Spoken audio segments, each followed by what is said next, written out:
Hello, everyone. I'm Annie Gibbins, and you're listening to Memoirs of Successful Women, the podcast where you get to hear candid conversations with fascinating women from around the globe who share aspects of their business and life journey, how they measure their success, and what they have learnt along the way. Then hello and welcome everybody to Memoirs of Successful Women. Today I have the delight of having a chat with Keaira Turner, who is the CEO and lead publicist for KGT Communications, and she's all about helping people improve their branding. So people who are wanting to get exposure into securing themselves on magazines, blog posts, in social media, really gaining the attention of their audience. Keaira's the woman that you need to hear from. So welcome to the program, Keaira. Thank you for having me. I'm so excited to be here. It's a pleasure. I'm super excited too, because who doesn't want to improve their branding, right? Who doesn't want to get more attention to what they're trying to sell, market, be? This affects everybody. Really looking forward to hearing your journey and how you've made this a niche in your market. So tell us about yourself, Keaira. Okay, well, my name is Keaira Turner. I am 27 years old and I am from Birmingham, Alabama, which is in the United States. Born and raised. I'm into fashion, so I love to dress up and everything. I'm a big foodie, so 9 times out of 10, most of my Instagram posts are about food. And then also, fun fact, I am a pageant queen, so I am Miss Black Southeast International Ambassador. Because of COVID, this is going on like my second year of my title because our pageant was ultimately canceled in June. So right now I'm still in my title and I have my title until June of next year. So you get a 2 years title just because of COVID. Well, that's pretty cool. Yeah. That is super cool. There are benefits. And so how did you align that to what you're doing? Is that just an on the side thing? You're quite broad then. You're CEO of a marketing business, but you post on food a lot because that's who you are. But that's the whole new world of marketing, isn't it? While you're doing business, to actually show your passions and more side of you and what you're interested in, and how that blends with also then people following you for that, and then seeing your style organically, I suppose. Yeah, correct. Yeah. So basically the pageant came about because I wanted to get more into it was more of finding myself at the time before the pageant. I felt really lost in life. I was like, I wasn't too sure of myself actually. So I actually interned with this pageant back when I was in undergrad. So I kept seeing all the posts about it, and I'm a believer, if you see 3 things 3 times, like, you need to just go ahead and do something about it. So around this time of me not feeling myself, I kept seeing the application come up, and normally I never see the application come up. Like, even when I was interning, I never saw the application come up. So it came up 3 times. So I was like, okay, do I need to go and apply for this? Like, this is like stepping way out of my comfort zone, because even though I like fashion, like pageantry world, that's a whole different side of the glitz and glam, and I've always used to being in the background of things. So I was like, okay, I'm gonna take a chance and I'm gonna do this. So I applied for the pageant. I was like, I didn't hear any back from anybody. So I was like, okay, well, they didn't choose me. So I got a call saying they wanted to do an interview. So I did the interview, and basically they were like, what is your platform? And at the time I was like, I didn't have a platform, but I know that I'm always about encouraging young women and just women in general about how to go for their dreams. And that's the first thing I said, women empowerment, that's my niche. So that's what we're gonna go with. So a couple of weeks went by. I thought, hey, I didn't get it. And ultimately I got the email saying, hey, we want you to be a part of the pageant. And it kind of aligns with my business goals and my personal goals, because like I said, on Instagram, And even in my personal life, like women empowerment is big to me because like when I was younger, other than my family, women empowerment wasn't a big, social sexy word as it is now. So being able to, instill into the young women in my community and showing them, hey, you have a tangible person who wants to see you succeed as well. So that's kind of how the pageant tied into everything. So for those of us in the world, as in like I'm in Australia, we don't have pageants. So what does that all mean? I know that's big in America, but for those who are listening in around the globe, what does it mean when you sign up to go in a pageant and then you become the winner or the representative of your area? What does that even mean? Yeah, so basically just being a leader in your community. There are so many different pageants, but with this one in particularly, you're more in the community, helping to cultivate relationships and building a bridge between women and learning more about community service, more about helping the community in any kind of way that you can. So with my pageant, we do appearances. I've been in Christmas pageants. I've gone to women empowerment luncheons. I've been on TV and just talking about how I want to bring awareness to women's empowerment and mentorship into my community. And then ultimately, if I do win the entire crown, it's just going over the whole United States and being able to share my platform and be able to be that beacon of hope for young women. Wow, pretty exciting stuff. So well done you. So you're at the moment, you're the winner in your area and you're still open Yes. to coming. You then go into another level against everybody else around the States, but that due to COVID has shut down at the moment. Yes, correct. So tell us more then, what drew you to wanting to get into women's empowerment? Tell us about your story of, obviously people who want to do this have generally come from a sense of, I didn't feel empowered. This was not something that I was aware of when I was growing up. I felt disempowered, and therefore I want to become a champion in this space. So I'm going to make a big assumption that that's kind of where you're coming from. Yes. So tell me a little bit about then, what was it like for a young girl to grow up in your world, in your area, and then what you would like to see change, and how do you think you can become a big part of that?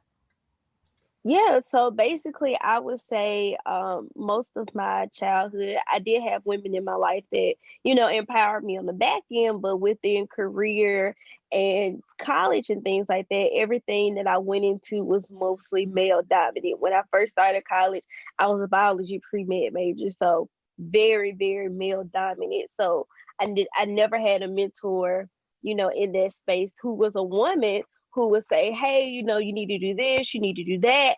And I always felt like I was missing that piece. And then even then, like once I got into PR, trying to find women in my area was hard. Even as a business owner, sometimes I feel that instead of us helping women, we start to, the cattiness, the jealousy, things come out in that way. And in a particular story, when I was looking for my first job in PR before I started, well, as I was freelancing before I started my business, I was still looking for a PR job in Birmingham. And because PR isn't very known in my area, it was kind of hard. So I finally found, a woman that I felt like we could connect. She was coming from the same place I was. We were saying just things that I thought would, be empowering. So I went to the interview and, excuse my language, it was a shit show. She just came out the bat. She was like, after my interview, she just said, well, I knew I wasn't gonna like you. And I was like, excuse me? And she was like, well, you already have your freelance business, and I want to know, why do you want to work for me? And well, if you become a part of my business, I'm going to take away from your freelance. You're going to give me all your clients and then I'm going to make you sign a non-disclosure that you can't do freelance, or within the 2 years, you can't freelance even if you leave the job or you get fired. And from that moment, I was like, what did I get myself into? Oh. And then she was like, even though I had a portfolio of all my writing samples, things I've done freelance, things I did in college, I still want you to write a writing sample for one of my clients. And I'm just like, I don't think so. So I left there feeling so defeated about finding true, genuine women that would help lift each other up. And like, I even went to my sister, I was like, oh my gosh, like, if this is what I have to look forward to getting into the working world, I don't want it. Then again, when I had gotten into another job that was in PR, I thought again, kindred spirits with women. And I had an internship, and it was also a job, and I was in grad school, but I had to get an internship during that time because my job couldn't count as my internship. So I put it on my LinkedIn. One of the ladies in a higher up position ran downstairs and was like, well, we gave you this job and you're leaving us already. And I was just like, first, where did you get this information from? And two, it was an internship. And three, no one has given me a job. I've been on an interview and, worked my hardest for this. So I'm just trying to figure out, like, okay, what's going on? So I think that was the two biggest reasons of why I got into women empowerment. Yeah. Thank you for sharing your stories. And I know a lot of women around the globe will be listening to this and go, oh my gosh, that's true. These sorts of scenarios have happened to all of us. And it is really sad, and we do need to do so much better. And as you know, I'm a huge, passionate ambassador for women's empowerment and actually going, we need to collaborate, not compete. We need to rise each other up and to let people shine in their circumstance, not hold them back, not be thinking they're all going to rip you off and things like that. So one, I'm surprised because obviously I'm at the other end of my career and I, in my lifetime that has happened. I was hoping more had happened to change this younger generation. But at your age, it still shows that we have so much work to do. Yeah. So in your role now as the pageant queen from your area in the US, what opportunities have you now had to be engaged and to start, empowering people when you go to these breakfasts or lunches or have speaking opportunities or you'll go on TV? What opportunities do you have to share with women? Well, the biggest one is mentorship. So that is a part of my platform. And I also started my own mentorship for young girls in my area. And then also now, since COVID is virtual, because I want to be able to instill the values and understand, there's more to life than what we know, that what we've been taught, and expose young women to more opportunities that I didn't have growing up.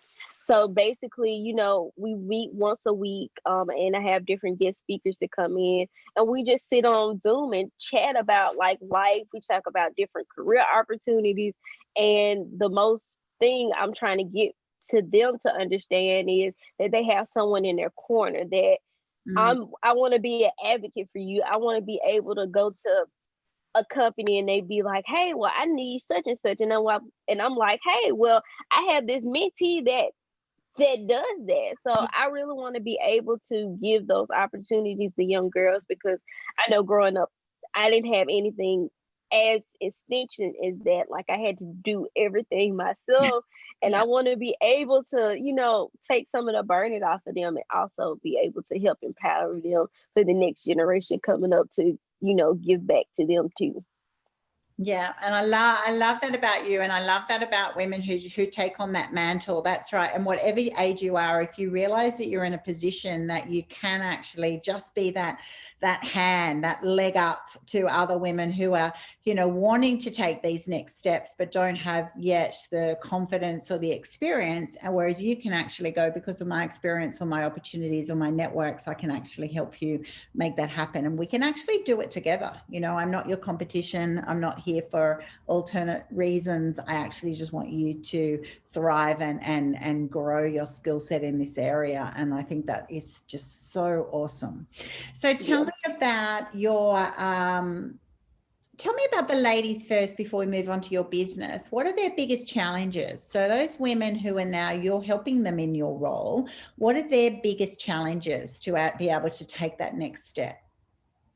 I would say confidence and the lack of opportunities, especially here, in my hometown. Everything is, hey, I want you to be a doctor. I want you to be a lawyer. But they're never, ever people that come in to talk about different careers, like in PR. I didn't know what PR was until I got into college, and that's what I found out that I enjoy. So being able to expose them to different things, like you don't just have to be a doctor or a lawyer. You can be a fashion designer and still have a great life. You can still be an engineer and still have a great life. You can be an influencer on social media. Who would have known 5 years ago that you can make money off of social media? So I Yeah. want to be able to show them these different opportunities and also grow their confidence to be able to say, hey, this is what I want to do. This is what I'm going to stand in, and also help someone else out.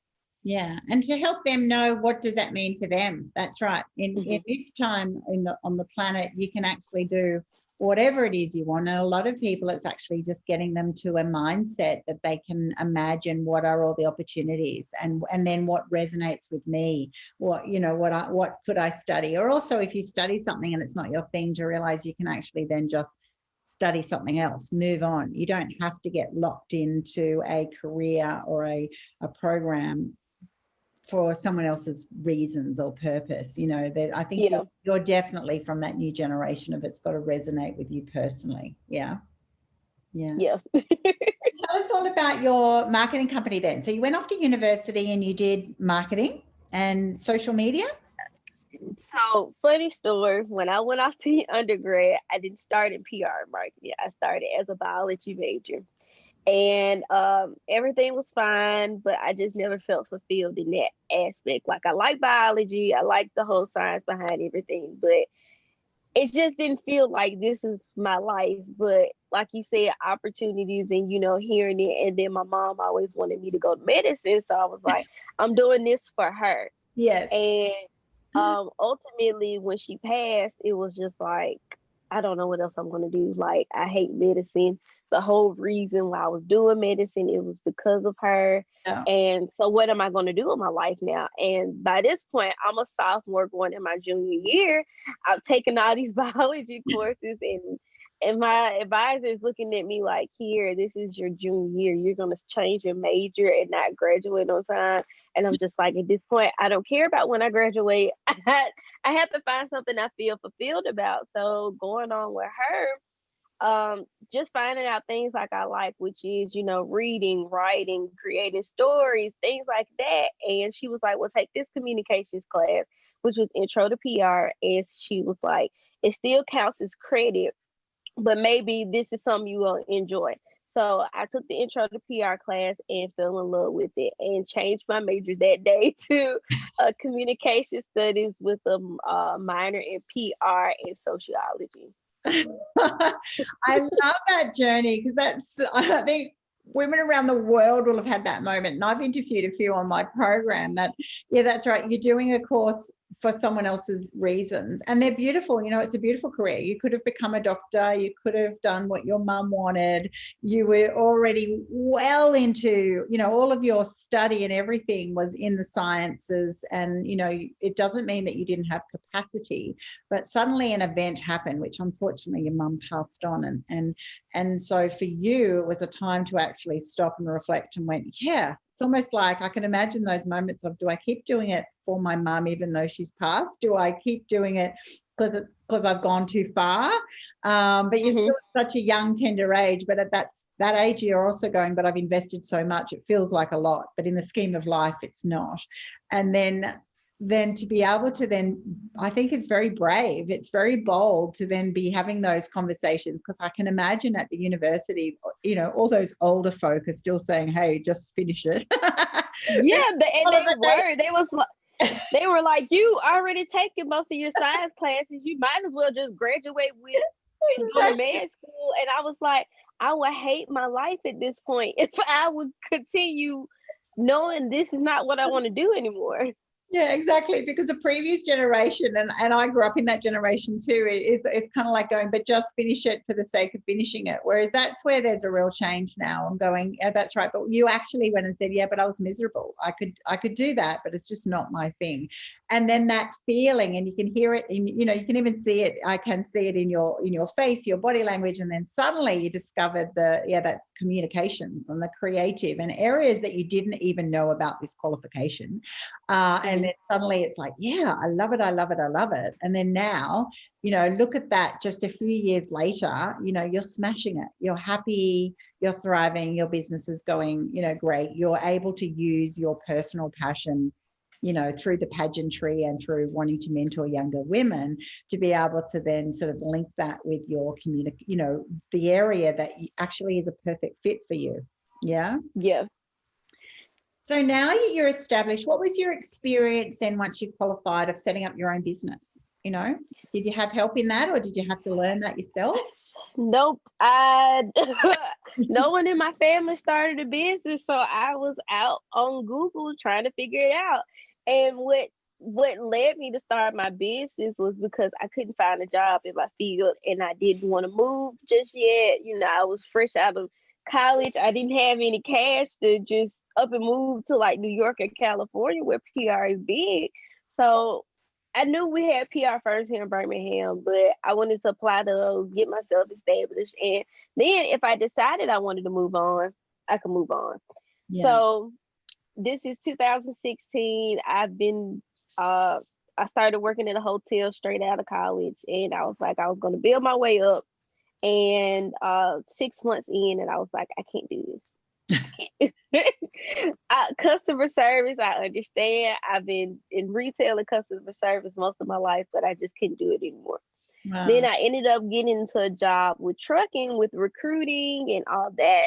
And I was like, okay, I'm still not satisfied here. Like, okay, I'm making more money and I'm saving up, but what can I do in the meantime to keep my skills fresh? So I started doing internships on the side too while I was going to grad school. And then it hit me one night and I was like, I'm doing internships for free. I'm taking all these skills that I've learned and I'm cultivating and I'm working for someone else, even though it's not mine. Like, what else do I have to show for it? And I was like, and then I'm working with women who are not that older than me that had their own companies at these internships. So I was like, well, why can't I have my own? And it was like a light bulb kickoff. And it was like, hey, why don't you just start freelancing and do your own business? And that scared the living crap out of me because I'm just like, I've never started a business. No one in my family started a business. None of my friends started a business. So where am I going to get all this information from? So I spent most of my time on Google trying to figure out what did I need. And I was going back and forth with it for I would say 6 months. I was going back and forth about it. And in January, I decided to book a photo shoot. And I was like, if I'm putting money into it, I have to do it some kind of way. Yeah, so, commit, invest. That's always a good motivator. So I spent all this money for a photo shoot. I ended up doing my website myself. I taught myself how to do my website. And in March in 2018, I started my own business and I haven't looked back since. So.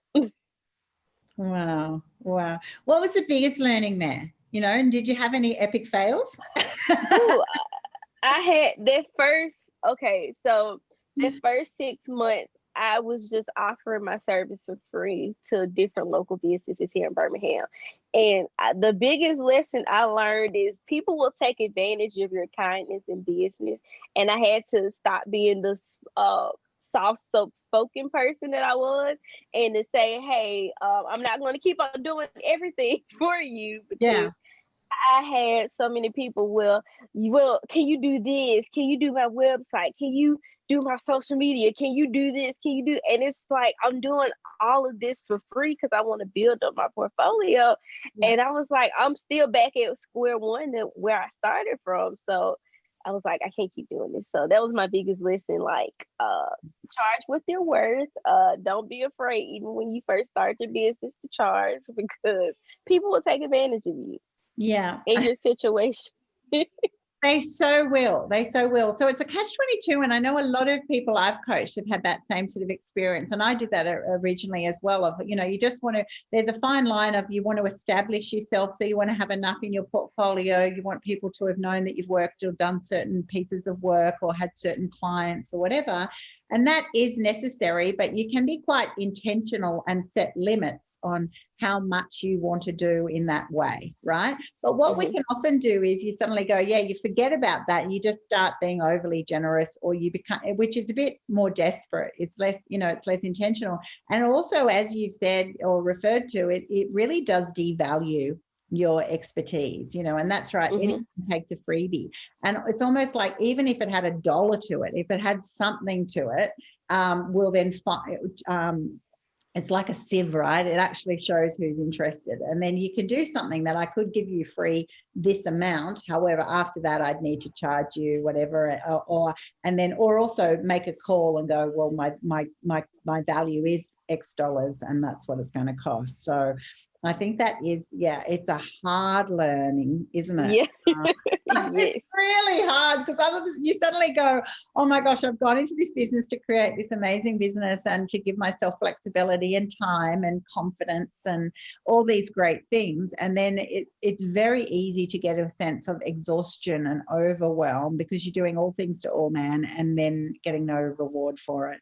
And then almost to the point that it's hard to even capitalize on what you've learned so that you can resell that to other people. That percentage of being in your business and working on your business, it's really important as well. So I love talking to people who have actually just freshly in this experience too, because it's so interesting, and it's so wonderful that you go, what you can actually just learn from going to Google, but then a lot of things it's actually just trial and error, trying what things around and having that boldness to go, none of it's, which is why I go, what's your epic fail? I love it. Because I think that those failures, those real good learnings, and then what do you do about it? And it's really powerful. Whereas I think some people hide that, going, okay, I don't want to tell you about this, or I lost a lot of money there. And you go, no, because those people coming after you want to hear that. They want to have those learnings. Like you would have loved that, right? Yes, I would appreciate it. Someone telling me, hey, your first client, do not do it for free. And then even now, like just having a lot of people, like you said, a lot of people don't want to say where they failed or where they, something went wrong. And I'm the first one. Hey, I lost 3 clients today because of COVID. So now what am I going to do? And I think my followers appreciate the transparency, because I always want to be transparent and be as authentic as possible. And I know that other people are looking at me to figure out if they want to start a business. So I'm not going to be like, oh, ever since I started, I was making 100K months. And when in actuality, my expenses are costing more than what my clients are getting sometimes. So I always want to make sure that people know both sides of the story. Like you can have great months, and then you have those months that you have nothing coming in and you're trying to figure things out. So yeah, and I think I love that. I'm all about the real journey, because that's right. All the other things, there's no point putting yourself out there as a mentor and I'm here to help you, and then creating this fake view of what it's like. Anyone who's an entrepreneur or solopreneur at the beginning realizes that there's a lot of blood, sweat and tears. There's lots of highs and lows. There's instant, oh my gosh, I got this client, I wasn't expecting it, and then that can then run out, and then you can have nothing, and then have those moments of what's wrong with me, why isn't it working the same way this time? There's senses, there's all sorts of variables of timing, contacts, just opportunities that fell in your lap. Sometimes timing, for some people, COVID has been a very positive time for their businesses, and others it's been an incredibly horrendous time for their businesses. And so it's that flexibility and that real authentic journey that is really, really helpful for those that you're role modeling for, particularly in your space. So how did you then develop to the point of helping people get exposure in certain magazines or brands and blogs and things? How did that work? Yeah, so when I was in college, basically I learned to do that for myself. So when I first started my business, I was like, I have to show people a tangible experience, but people won't take it just from, hey, your client does this, that, and the other. They want to see it from your point of view. Like, what are you doing in your business that you're using these sets of business sense? So when I first started out, people always ask, well, how did you end up in this, blog? How did you end up in this magazine? How did you end up on, like, even now, like, people still contact me and say, well, how did you end up on TV for your for your for pageant? And it was like, do you have somebody doing your PR? And I was like, no, I do my own PR myself. Like, I even give my pageant sisters, advice on how to get on with TV stations and how to, build up their pitches.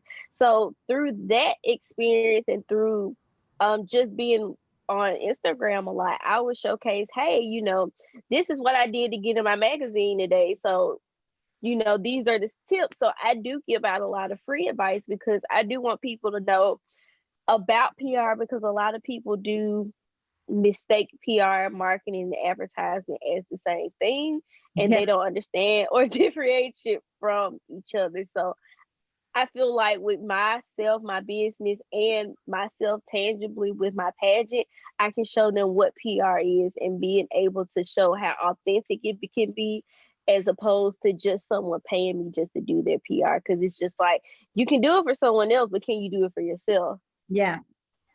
Very different. Very different. Yeah. That's it. And you want people to have those skills and that sustainability, that, learn the tips from me and then go on and start practicing, do as much as you can, and then come back, have a source that you can come back to when you want the next level. So sometimes you do need to pay for that. You need to put yourself out and get that paid expertise. And other times it's really great to learn those skills and keep practicing, because you'll get better at them. So yeah. Keaira, what does success look for you long term? Where do you see at your age? Where, if you could crystal ball, how far could you go, and what would it look like for you? Wow, that's a scary question. Crystal ball. As far as me, I don't know. Like, that's crazy to think about, especially with what's going on right now.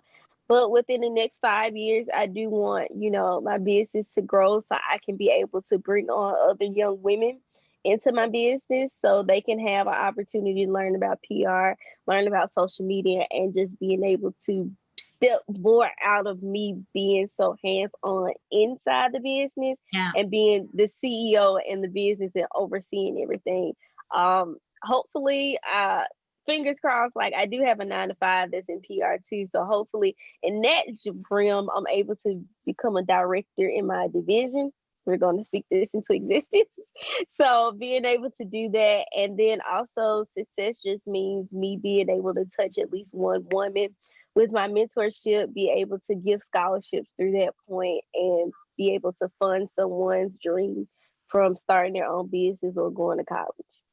Oh, that's beautiful. I love that. I love that, because you're focusing on all those areas that successful women sort of, it's a breadth of what I see as a successful woman.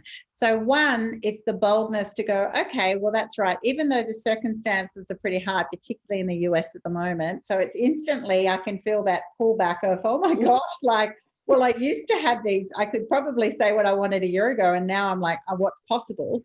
But then you then quickly rerouted to, okay, well, if I do have the crystal ball and all things go well, one, there was a strong element of success for you, is what I heard, was that it's getting to a level that you can be able to be working at your premium, which is being that CEO, being that director, managing other people in your business while working still on your business, but sort of getting that balance right, I suppose. You then mentioned that total collaboration of bringing other women in to have that opportunity to work in your business and help them thrive and upskill and so forth. And then you also had that element, which I love, that beautiful quality of giving back, that you then mentioned, wouldn't that be great if you could have a scholarship and an opportunity to go, wow, it's almost like that lucky ticket. Who could actually want to, be able to apply for that and then receive a certain scholarship and then be able to be rewarded in that way, which is a real blessing. And I really admire the way that you approach that question, because it is a really hard question. And many times we kind of go, oh, we're happy where we are and we're doing better than we ever expected and we're on this ride. And then, it's really important to stay in the now, while having future goals, but also be able to, when I push people and I think, well, yeah, that's right, what is your future dream and what does success look like? It's really interesting what then surfaces. And I think the breadth of what you're wanting to achieve is really, really honorable. And I wish you all the best in doing that, because I think you're a superhuman being. And that you're going to be a great blessing to those that you're role modeling to, and young women who are coming through and seeing the opportunities that they can achieve. So well done, you. Thank you. I really appreciate it. Just doing it. I mean, I just feel like at this point that I kind of this was mostly of my purpose of helping other young women to get to this point, because I always wasn't at this point. Like when I was in college, I was that shy person. I tend to, shy away from doing things like that, and speaking up for myself, or even being a part of organizations. And it's just like, just to be able to help someone that like I was back in my schooling is just amazing to see it. So just to see the growth in my life, to be able to help others is just, it's still inspiring to me, and hopefully I'm inspiring some other people to do the same. You certainly are. You certainly are. So how do people find you, Keaira? What's your website? Yeah, so my website is www.kgtcommunication without the SLLC.com. We're also on Instagram at KGT Communications, and my personal Instagram is Keaira G Turner. So that's KEAIRA Turner. And I will put that all on my YouTube and my podcast platform for everyone to be able to access. So if you have been inspired by Keaira today, you'd like to reach out, you feel that what she shared would resonate with you, feel free to go and contact her. I'm sure she'd be very willing to have a chat. And thank you for sharing with me today. I think keep doing what you're doing. You're just you're heading in all the right directions. And for you, I see the difference of you're going to, you're growing and following your path and your purpose to 100%, which is so wonderful that you were bold enough to make that decision, for yourself, of planting yourself in the right place as opposed to what other people wanted for you. I think you've really demonstrated that that's a really good outcome. So well done, you. Thank you. And again, thank you for having me to talk to you today and talk to your audience. Okay. Thank you. Bye.